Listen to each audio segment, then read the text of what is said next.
I cannot see.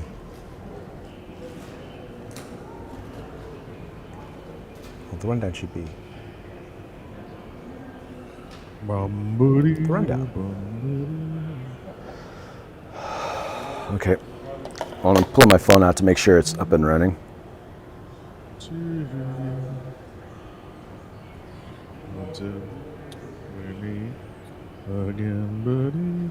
Oh, don't sing, man. Well, okay. Going live in 3, 2, 1.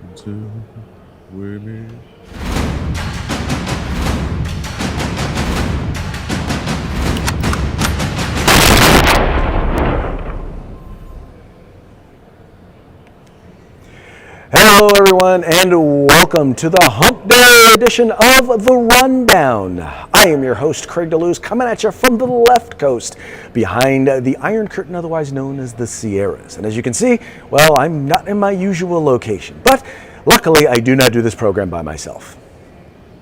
You do not. I am coming to you live from the East Coast in the normal location Bravo. The East Coast is the coast with the most. I am not on the road as you are this weekend. My name's Mike Poworski. Where are you? Well, I am in sunny San Diego. I'm here for the California School Boards Association Conference. I am a member of the Delegate Assembly, which means we're kind of the ones who, do a lot of the policy stuff and all of that for CSBA. But anyway, having a good time, enjoying San Diego. San Diego is kind of like what everyone thinks California really is. Sunny, 70, beaches. Love it here. I actually love it here. I wish it weren't in California. It's a great place. It's a great place. It's a National League baseball town. It's a great place. Excellent, sir. So, man, lots of things going on. So, folks, by the way, I'm just going to say it right now. Please forgive us if we seem to have some technical hiccups. My internet connection isn't the best here, but, I think we're going to be able to muddle through. Yeah, we're going to do our best, but be aware of the camera freezing on us. Excellent. So, Mike, we have some very, very big news today, don't we? Yes, we do. We do have some very, very big news. California. Wait. Are we going there? We already doing the stories? We're doing the stories? Going to the stories. Okay. Let's jump into it. I thought we were going maybe some other big news I didn't know about, that maybe I missed. I mean, listen, but we got until midnight Eastern time tonight before there's a baseball lockout, so potentially, you have to push back spring training and everything else. But that's big news. But that is big. That is, in fact, big news. No, it's not why we're here. Not a baseball show. No, we're actually going to talk about. It could be. Send your comments to therundown.us. We're actually here today to talk. One of the things we're going to talk about is going to be the California magazine ban. You might know that there was actually a decision by both a district court judge and a 3-judge panel in the Ninth Circuit Court of Appeals that actually struck down the standard capacity magazine, or as they like to call it, the high capacity magazine ban in the state of California. As we all knew was going to happen, we knew that because we had a victory at the 3-judge panel, we knew that it would go to an 11-judge panel, which is what en banc means in this particular case in the Ninth Circuit.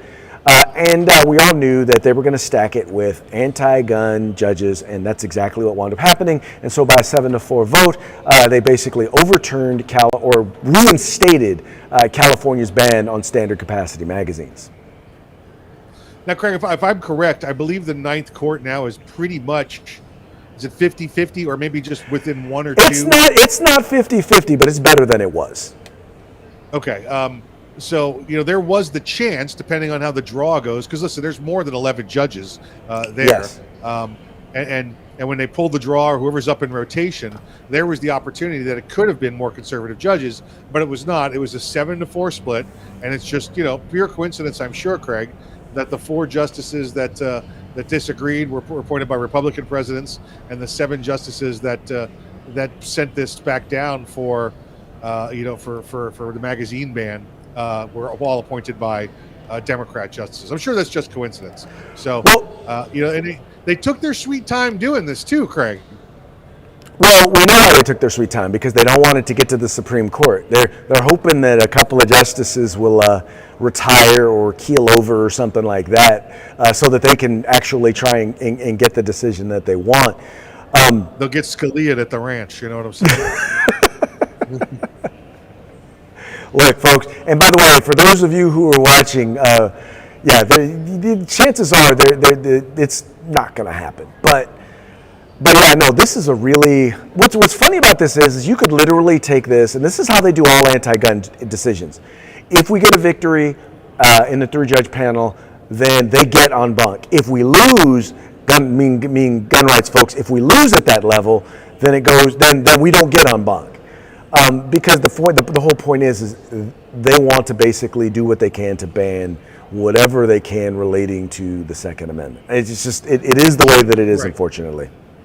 And keep it within the circuit, because they understand that if it, even before when the court was kind of split, but now it's pretty well defined, that if it gets to the Supreme Court, then the opportunity there is for it to to absolutely go the wrong way for them. And that's why they waited and they waited and they waited, hoping maybe something would happen, maybe there'd be an actual insurrection or whatever it is. But this now has the opportunity to go to the Supreme Court, and we know from what we've heard during the New York State and Rifle Pistol Association case, they are poised to take Second Amendment action. Well, when this was the interesting thing. So one of the things I was asked in interviews was that the Supreme Court has so rarely taken up Second Amendment cases. Why do you think they will take up this case? I said, I don't know that this is the case that they will take up, but they're definitely going to have to take up this issue because there are a lot of things that Heller left out there, and one of the things you see in particular coming out of the Ninth Circuit or coming out of California is, when it benefits them, they want to say that, well, the magazine is part of the gun. So therefore, possession of it, yada, yada, yada, is all bad, yada, yada, yada. But then in this case, they want to say, well, it's not. You're not really doing anything to a gun. You're just dealing with the magazine, which is just a part. So wait a minute. Is it the gun or is it a part? You don't get to mix and match. But that's exactly what they've gotten away with in the Ninth Circuit. And then on top of it, the fact that they use absolutely no understanding of the technology. Like, for example, one of the things they noted in the decision is they talk about, well, it gives them the ability to convert their standard capacity or their high capacity magazine into a 10-rounder. Now, Mike, you are an FFL. You know how dangerous that is. Why don't you tell the folks how one, difficult, but number two, how exactly dangerous that is? Well, Craig, you have to understand, as far as they're concerned, it's just like all I got to do is bend the spring and I can make a full auto machine gun, right? I just got to put the pin in and it works. It's the same thing with magazines. Anytime you start altering something that creates 2,000 feet per second force, with a back pressure of 3,000 pounds, it's really not something you want to do. Just be popping springs and screws in there and hoping something doesn't get jammed in there, cause a breach to malfunction, and blow up in your hands or in your face. It's something you really don't want to be doing. It's not as easy as, oh well, I'm just gonna convert it from a 17 round to a 10 round. It's ludicrous to ask. It's above and beyond the normal capabilities of the normal firearm owner, and to ask them to do such is dangerous. And to have someone else do it is going to cost you more than just buying another magazine. So this is in fact a taking in. The worst part is this. So what happens if you convert it and let's say you can fit 11 rounds in there? Then what? Now are you in violation of the law?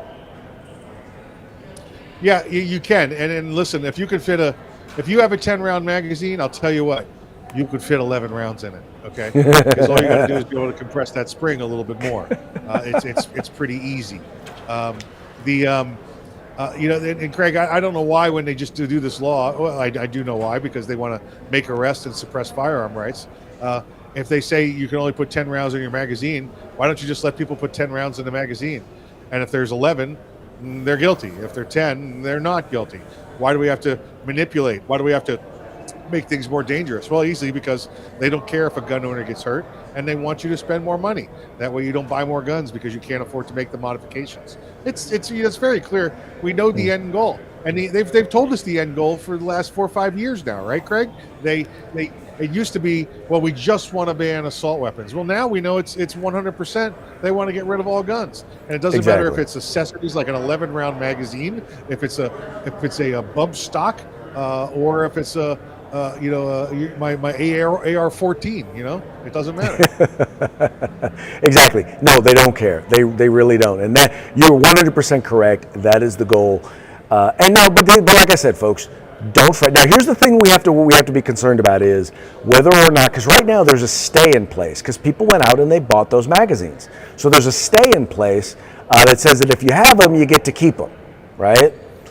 The question is, number one, we already know that it's going to be appealed, so it's going to be appealed to the Supreme Court. The question is, does the Ninth Circuit do they keep the stay in place? And I'm really, because here's the worst part: if they don't keep the stay in place, then there are hundreds of millions. Well, I won't say hundreds. There are millions of those magazines that are owned by Californians, and all of that is going to now be taken away, or at least they're going to disappear. A lot of people are going fishing over a relatively short period of time, and there will be some boating accidents. Exactly right. So this is the deal. Now, once the appeal goes through, once the losing party here puts through the appeal, I don't remember which justice covers the Ninth Circuit, if it's one of the liberal justices or one of the conservative justices on the Supreme Court, and that would immediately tell you ahead of time whether or not they're going to let the stay in place while it's being appealed or not. I'm betting more than likely it's one of the more liberal judges that has the Ninth Circuit, so the stay will probably stay in place until they decide whether or not they're going to give the certiorari and hear it before the court. Right. Well, all right, folks, so the point is, don't fret, but do keep an ear out to find out what will happen in the stay. Rob Bonta has already said that if they don't keep the stay in place, they're coming after them. They're coming after the magazines. He's already said it. Yeah. So just so you know, Rob Bonta's he's the Attorney General in California. So, yeah, just so you guys know, that gonna happen. No joke. Okay, moving right along. Now, this is an interesting one. So, we've already talked about the story where Fredo Cuomo, it was Chris Cuomo. Fredo Cuomo was actually helping his brother, Andrew Cuomo, basically circumvent and deal with the media and the politics relating to a number of different things, including the many sexual scandals that he was dealing with. Well, come to find out that he wasn't supposed to be doing that. We all know he wasn't supposed to be doing that. And so CNN has suspended him, Mike. Can you believe that? Can you believe that they actually have suspended Fredo Cuomo? I think the last thing we saw of Fredo was before he was sent away by the rest of the family, wasn't he? Yes. And I guess they'll be sending him to Tahoe. Yep. Go to Tahoe. You're gonna look into our operation there. Yeah. It's here's the big surprise, right? Yeah, he lied, huh? He withheld truth. Because he's never lied before. Yeah, I didn't lie. I just didn't tell him everything. Oh, okay. Yeah, lie. It's called the lie of omission, jackwagon. He told CNN that he did assist his brother in counseling him while he was undergoing accusations of sexual harassment, which ended up being true, which he ended up being charged with from the Albany District Attorney's Office there as well. So he's remember the governor had his half-butted apology, so he won't admit anything. But so Fredo here, Chris Cuomo, gives counsel to his brother. CNN says, "Did you have anything to do with it?" He goes, "Well, of course, I had something to do with it. Family has to come before job." Sounded like the right thing to say. CNN said, "Okay, we're going to let you stay." Well, after looking through all the emails and everything else, they find out that he's a key player in a lot of this correspondence moving back and forth, and so they can him. Well, they suspend him indefinitely is what they did. Yeah, no, and eventually I think what you'll do is you'll see him back. I mean, because think about it this way. Think about it this way, Mike. The guy who replaced him, or the guy who announced his ouster, Mr. Tubin, he was actually caught on in the middle of a work Zoom call. What's the word I'm looking for? Wanking it. There you go. Punching the dolphin. Pleasuring himself, shall we say. And beating the bishop. Clearly. And so now the question is, if he can come back and be put front and center, you got to think that helping out your brother is not going to keep you on the sidelines too long. Maybe he just should have said he was helping out his brother by masturbating on a Zoom meeting. Then he would be back already. I was trying to give him some motivation. I don't know.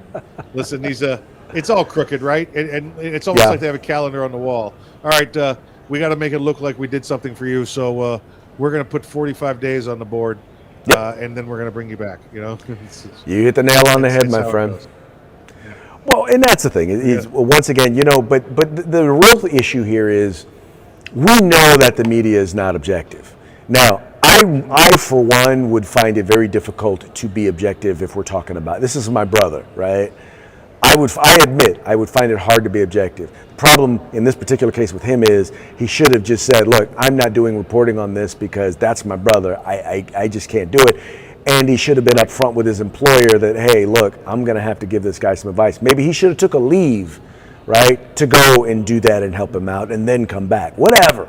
But, I get helping family, but I also understand that, as the media, you have a responsibility. And not that he ever really took that responsibility seriously, but, It is what it is. So what you mean to say is, if you're the member of a family, somebody else in the family commits a criminal act, that you should probably step away rather than be involved in the cover-up or denial of the cover-up of the criminal act. Yes. I wonder what that has to do with our next story.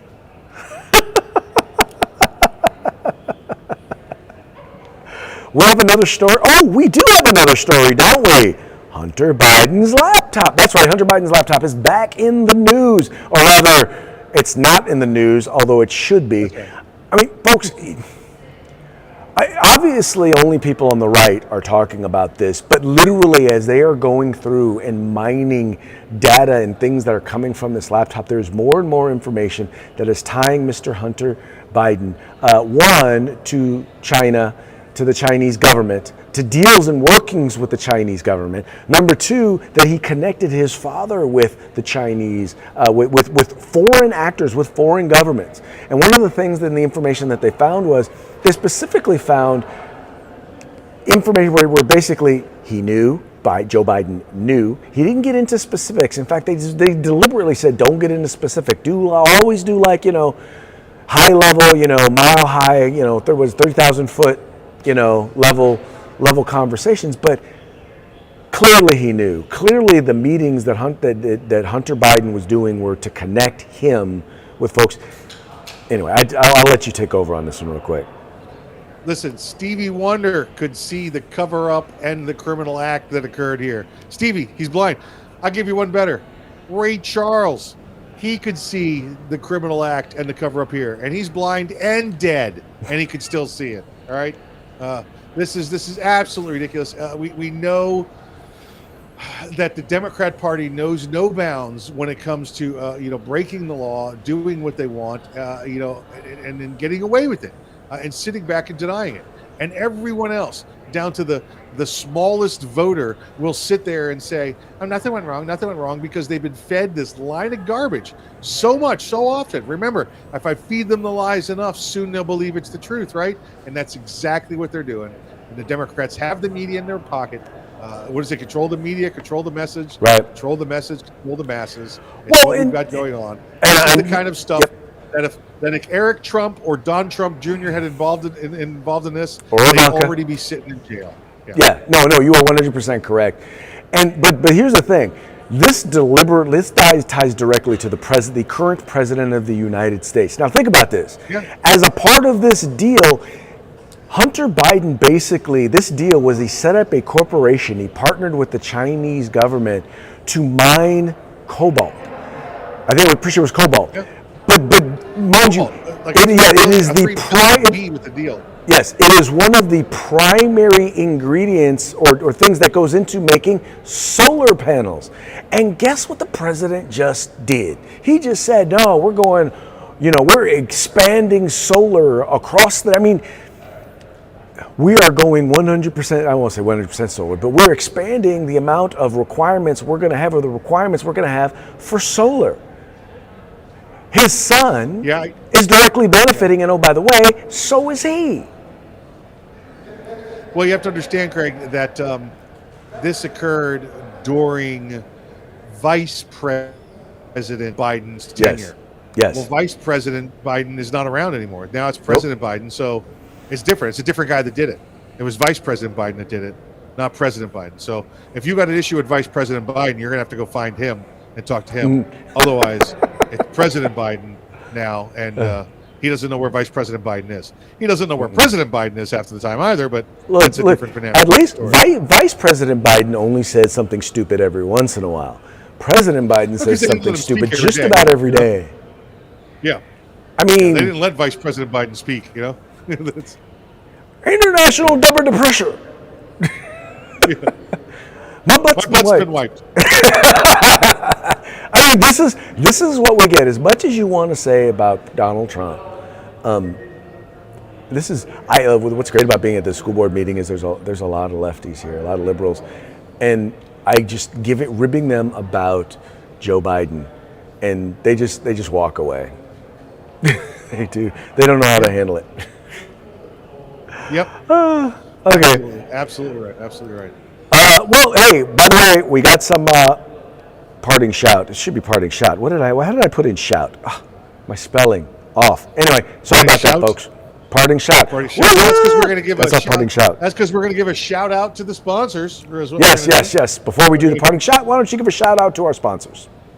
Our good friends at Gorilla Machining and Grid Defense, both of whom shall be at SHOT Show with us.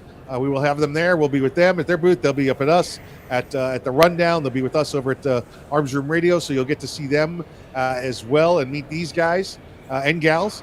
And then, of course, our good friends at the California Republican Assembly, who I'm sure, Craig, is probably making an appearance there today at your location. No, probably not. They're here I'm here, but... Well, there they are. See, you can't go with that. They're making an appearance there. There you go. Wherever I'm at, the California Republican Assembly is there. By the way, now's the time to join. They're doing a big join campaign, encouraging people to become members. Folks, this is an organization in California that has almost doubled in size in the last year, just because of you folks. Because you folks are getting involved in the fight here in the state of California. We have a chance in an election year to oust Gavin Mussolini. So help us become a member. Follow the link in the description to this video today. Now, with that, we have some Kyle Rittenhouse news that a member of the legal team that sought to prosecute him has actually found a new job. He has. Yes, he has. And his primary job consists of asking, do you want fries with that? Look at this guy, too. No fry discipline whatsoever. Those fries are pointing straight at you. Oh, that is horrible. Wow, he was just bad. I mean, all kinds of bad. Just not even remotely good. Yeah, none whatsoever. Yeah, we'll have fun making fun of this guy for quite some time. Craig, I don't know if you did see it. Who was it? Kyle Rittenhouse was doing somebody's radio show yesterday, and he announced that the AR-15 that he used is actually being destroyed, and that he doesn't want it anymore. And if you listen to he went into it, it's just he doesn't want that rifle becoming a symbol of what the left wants it to be. So, rather than take this rifle and raffle it off and try and make money somewhere, they're destroying that rifle. He's like, you know what? I'm going to destroy that rifle. I guarantee you he owns other firearms, or he's going to own other firearms, but he's getting rid of that way. That way nobody could ever do the whole, look, he's got notches in the stock or something weird like that. So okay, while I will accept that explanation, I'm willing also to bet that I wouldn't be surprised to hear that maybe that's how the weapons charge against his buddy winds up disappearing. The straw purchase issue that's probably why or how it wound up disappearing, was an agreement to destroy the rifle, which happens, by the way, a lot. Where a lot of times where they maybe don't wind up prosecuting as a part of the agreement to let it go, you have to agree to allow the weapon to be destroyed. Because I think technically the other guy's the owner of it. I don't even think he's the owner of it if the other guy purchased it. Right. Yeah, that's a good observation. Good observation. So yeah. If nobody takes possession of it back, then nobody could be charged with having possession of it. So there you go. Exactly. Well, folks, hey, that's going to be it for today's program. We very much appreciate you guys tuning in. I'm going to be coming at you from San Diego all this week. So you'll probably see different locations, different stuff behind me. Like I said, hopefully the technology will all work all well, but we're going to be having some good times. I'm trying to get someone from San Diego Gun Owners, our good friend Mike, to come on over. Plus, we have a number of other good two-way folks here in Southern California. I'm going to try and get to be with us one of these days. Sounds great, Craig. Looking forward to seeing all the guests you're going to bring in and everything else you're doing. I'm going to try. All right, folks, with that, thank you so much. Thank you so much for liking, sharing, and subscribing and telling your friends to do the same. We'll talk to you tomorrow on Thirsty Thursday.